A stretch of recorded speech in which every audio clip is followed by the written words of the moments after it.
HTI ini pada saat itu. Jadi agenda mereka yang pertama mendirikan DPRD membuat syariah Islam. Jadi mereka ingin memasukkan syariat Islam ke semua wilayah yang ada di Indonesia. Itu. Makanya mereka mulai berhasil bikin di Banten. Ingat nggak Bang? Perda syariah Islam. Oh ya, perda syariah. Itu kesuksesan mereka tuh kala itu.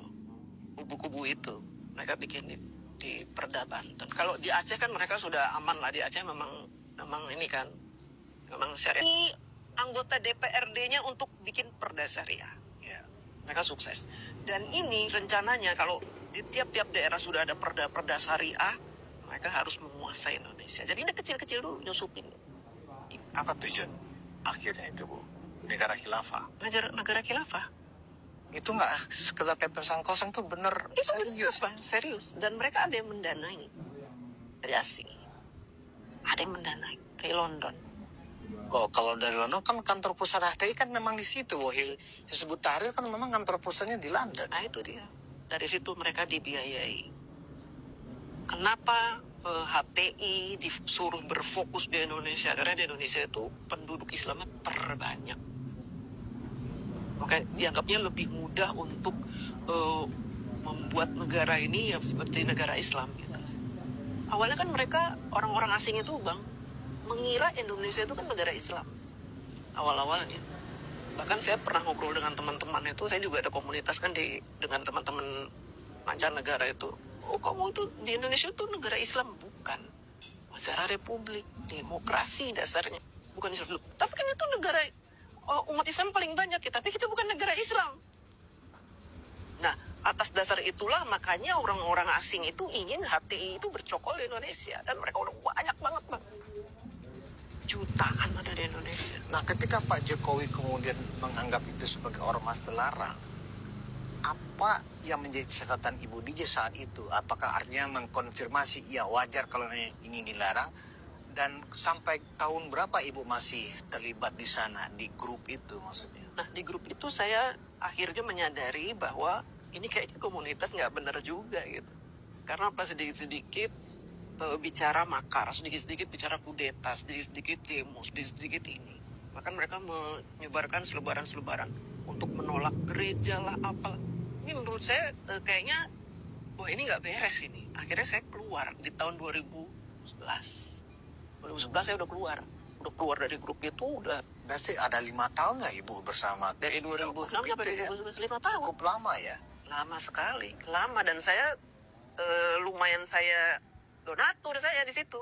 Oh. Jadi kalau ada kegiatan apa demo ya saya donaturnya. Makanya saya dirangkul bener sama mereka. Dan Bang tahu nggak, waktu saya mendukung Bapak Jokowi 2014 itu teman-teman saya yang ada di grup itu neror saya setiap hari. Kamu bajingan, kamu dulu, kamu. Oh. Karena mereka nggak mendukung siapa Bu waktu itu? Waktu 2014 itu Prabowo. Hatta berarti. Hatta, iya.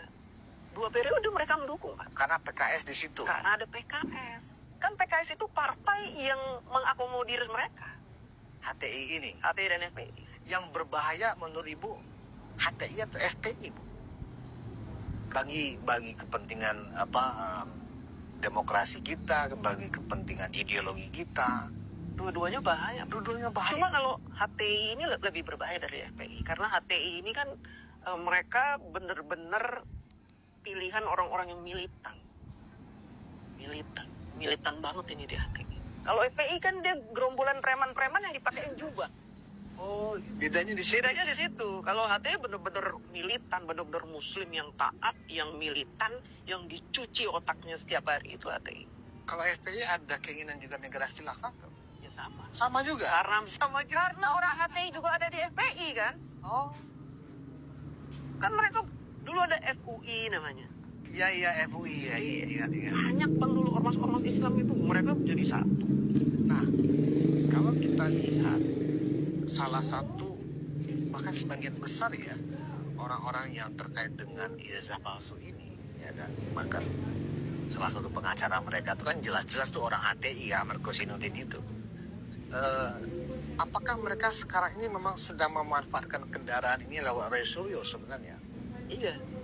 Bagaimana Ibu membacanya ini? Ketika Ibu paham bahwa HTI itu sejelek itu memang niatnya, artinya kan niat dia kan memang sudah bisa dianggap itu niat yang dari dirinya sendiri itu sudah ada niat makar. Iya kan? HTI itu kan begitu. Iya. Ingin merubah konstitusi, Betul. ingin merubah dasar negara Iya. menjadi negara Islam, kan begitu. Bahkan mengharamkan Pancasila.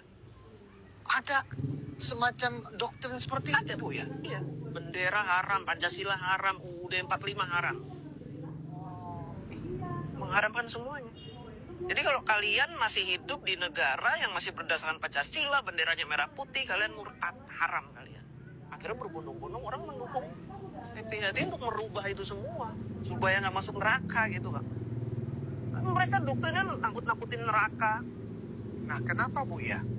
Orang-orang kayak Pak Farul Rozi, kayak Pak Sunarko, ya, para purnawirawan itulah ya, kok sekarang bersimbiose dengan mereka? Apakah hanya karena mereka dulu pernah ada di kubu Anies Baswedan? Jadi punya sakit hati yang sama, punya kepentingan yang sama, ya, termasuk juga bahkan yang intelijen pun menjadi konyol begini kan sikapnya. Masa intelijen memberikan analisa terbuka ke publik, kan itu konyol, kan gitu loh. Iya. Gimana Bu? Jadi begini, para purnawirawan kenapa bergabung dengan FPI-HTI? Karena menyangka bahwa FPI-HTI itu masih banyak pasukannya. Oh, Mereka menyangka dan mengira ya. mengira, kan mereka butuh people power. Selama ini kalau mereka ngomong revolusi people power, yang punya people power siapa mereka sekarang? FPI-HTI itu masih banyak, walaupun sudah dibubarkan itu masih banyak, Bang.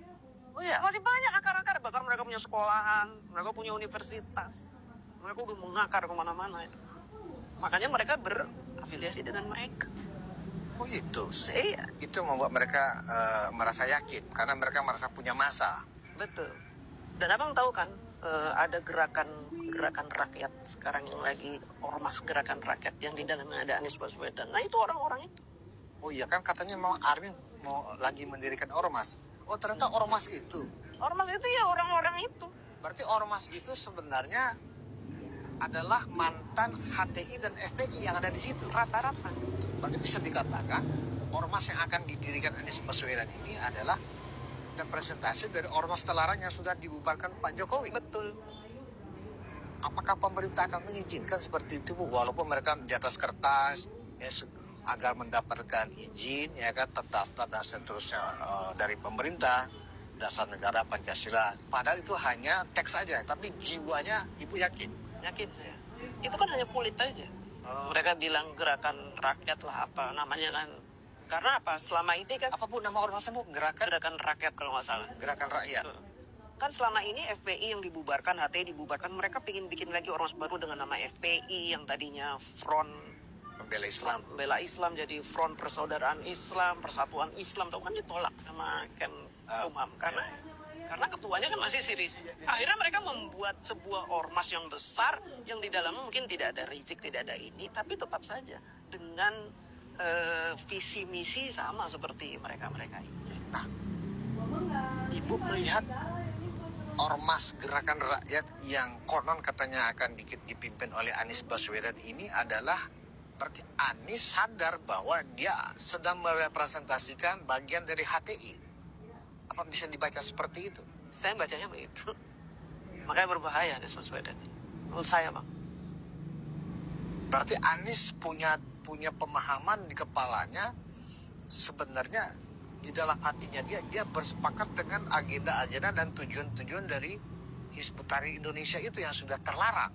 Misalnya HTI kan akan akan mengharamkan Pancasila.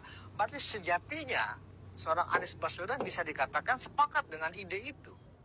Menurut Bu Diji. Ketika Anies Baswedan dicalonkan menjadi presiden, dia pun diam saja ketika disebut Imam Mahdi.